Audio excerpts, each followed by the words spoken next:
and foremost a sign that capitalism was diseased in some way, and that we have to actually reproduce, recreate, reconfigure capitalism so we don't get these socialist movements. For him, socialism was a symptom of the disease of capitalism. It was not something that he was overtly committed to. Yes, for him, generally social movements signified a diseased or pathological society. And there is one historical event that was very important for all French intellectuals in the 1890s, and it was called the Dreyfus Affair. Alfred Dreyfus was a Jew, an army officer, I think in the infantry, and he was framed in a treason trial and found guilty initially, and then found non-guilty. In 1894 he was found guilty, and then the decision was overturned. But this was a dramatic event. It was like the O.J. Simpson trial of the 1890s in France. Or perhaps better, you might even say it was like the Clarence Thomas Anita Hill hearings. You know, I don't know if you were you born then? Yeah, okay. I sure was. Okay, Tracy, yes. Oh, Josephine said that. Okay, yes, anyway, yes, right. I will not inquire into anybody's age at this point. But anyway, these were moments when not like an inauguration is very different, but these were moments when everybody was watching and the world was divided. And indeed the same was true in France. The world was divided between the pro-Dreyfusards and the anti-Dreyfusards. And what the line of division really was between the aristocracy of the past and the modernists, professionals of the future. This was, in a sense, the 1890s was a moment of transition, self-conscious transition in French society. And it all focused upon this trial of Dreyfus. And it was one of those really dramatic moments in French history, in which there was, a turning point. In which, of course, in the end, you might say the modernists, the professionals became victorious, and the aristocrats and the landed classes had to accept their more minor role. Yes. Lauren? Yes. Dreyfus.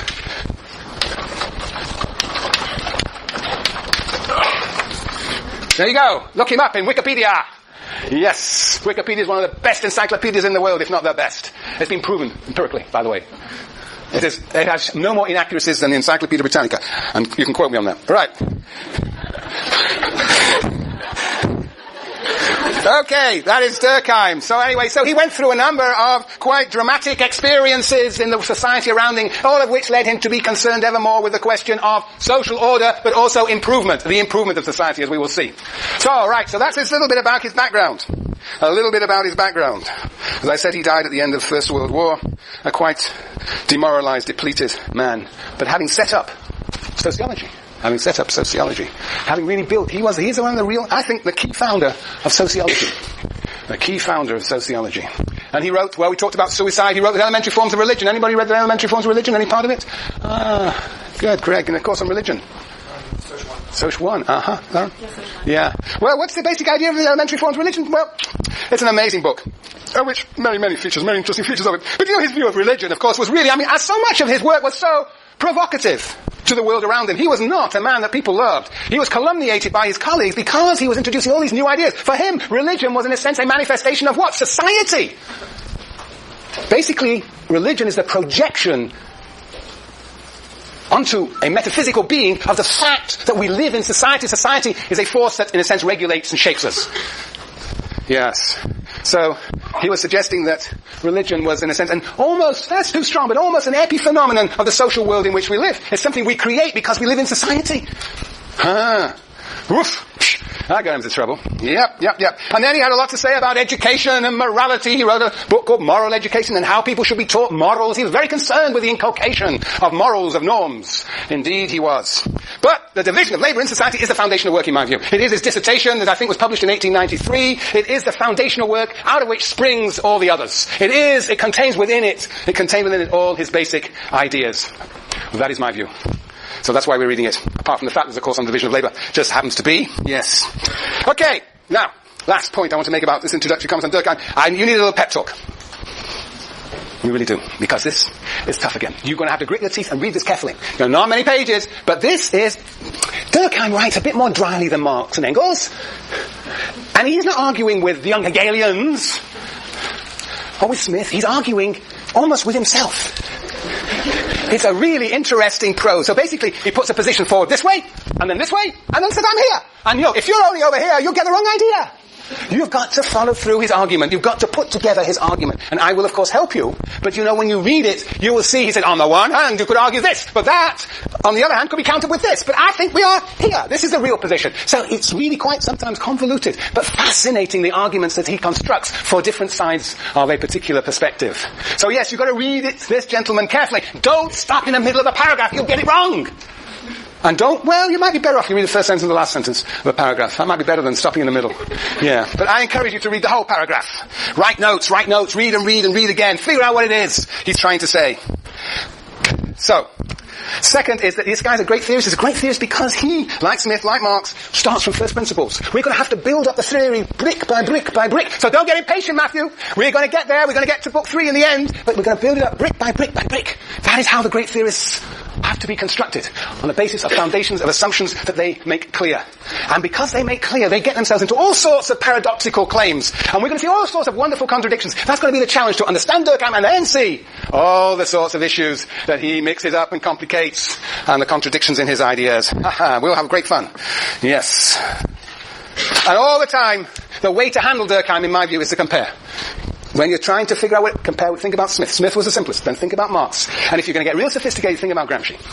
Gramsci is an interesting comparison with Durkheim, because Gramsci was concerned with what? What was the key concept for Gramsci? Hegemony. And the key concept for Durkheim? Solidarity. And the big question before you is, what is the difference between hegemony and solidarity? They are both about social order, but what is the difference? So bear that in mind. Very good. Any questions? Any questions, Christy? You didn't say what Dreyfus was found guilty of. Yes, no, I didn't, did I? Treason, that was what I remember. What did he do? Shoot. I don't know, I don't remember. Shoot. Just Google it. Somebody Google it for me, yes. What was he? What did he do? Did he pass some secret onto the Germans or something? What did he do? I don't know. I'm sorry. I plead ignorance. Yeah. Good. Oh, bad. Right. Yes. Interesting. Nobody knows. My erudite GSIs? Not one of you are true blue Durkheimians? Not yet. Your time will come. Jenny? No true blue Durkheimian. Okay. Okie dokie. Google. Okay. Any other questions? Okie dokie. Alright, so what I'm going to do now is I'm going to embark upon this amazing preface of the first edition. It's basically, if only, it's basically setting out the principles of so much of sociology. So barefaced, so daring, so courageous. I mean, I just find an extraordinary preface. It's not exactly totally easy to read. The introduction that you were to read afterwards is a bit easier. But anyway, this is the preface which really sets sociology as a science. Sociology as a science.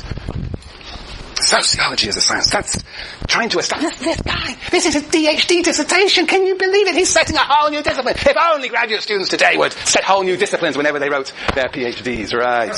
Yes. Well, of course, they would never get their PhDs passed. In fact, Durkheim had a real trouble getting his dissertation passed.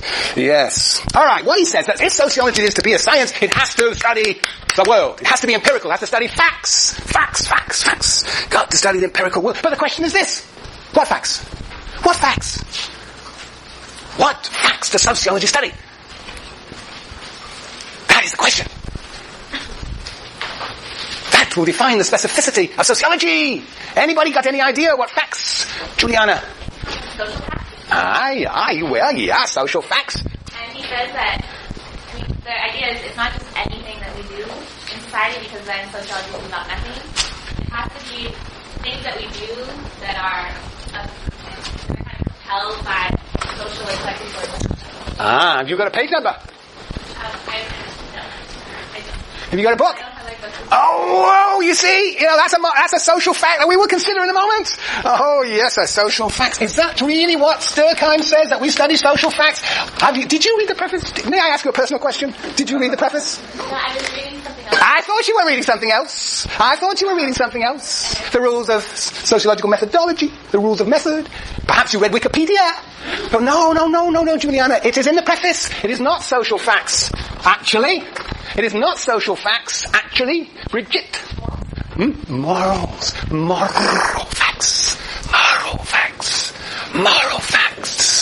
Yes. Moral facts. Mary, can you hear me? Moral facts. And Juliana, sometimes they seem to be social facts, but in this preface, he talks about moral facts, which is more precise. Moral facts. Yeah. We're going to make 6 points here on sociology of the science. And the first one is what facts? They are moral facts. Page 25, XX5. XXV. First page, preface to the first edition. The first line. You only had to read the first line. The first line. This book is above all an attempt to treat the facts of moral life. Bridget, very good. Moral life according to the methods of positive science. And if you drop down 2, 4, 6, 8, 9, 10 lines down, we have he says, no, not 10 lines down. Let's do 2, 4, 6, 8 lines down. We do not. Are you there, Conrad? Yes. Let's hear it. We do not. We do not wish to deduce morality from science. We do not deduce morality from some science, some biological science or physical science, But to constitute the science of morality. But to constitute, very good, the science of morality. Which is very different. Which is indeed very different. Continue. Moral facts, go on. Are phenomena like any others. Consist of rules for action that are recognizable by certain distinctive characteristics. You haven't said anything in that sentence. Go on. It is possible to observe, describe, and classify them, as well as to seek out the laws that explain them. This is what we intend to do for a few of these facts. Right. Objection will be raised regarding the... Hold on, yeah, that's enough. Very good. So we're going to study moral facts. We're going to classify moral facts. That is the object. Those are the facts we're going to look for. Well, what is a moral fact? A moral fact. What's a moral fact? Please tell me. Come on, it's not that difficult. A moral fact. The facts of moral life. What are the facts of moral life in this room here? Sorry? Show up to class. Very good, Katie. Anything else? Do the reading. Very good. You got 2. Any more? Bring your book. Very good. 3. Don't cheat. We're in an individualistic society. Don't cheat. 4. We're doing very well here. Anything else? Take notes. A loose moral fact. Do your assignments. Go to section. Oh, very good, Christy.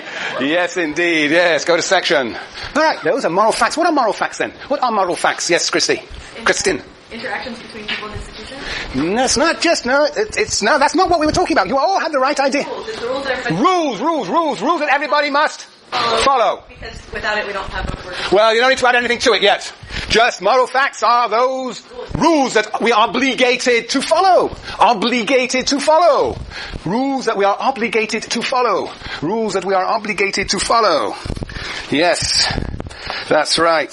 And what Durkheim is saying is that sociology is the science of moral facts. It is the science of those moral rules that we're obligated to follow. We have a set of rules here, but we have a set of rules broadly in society, like the 10 Commandments. That's a set of rules.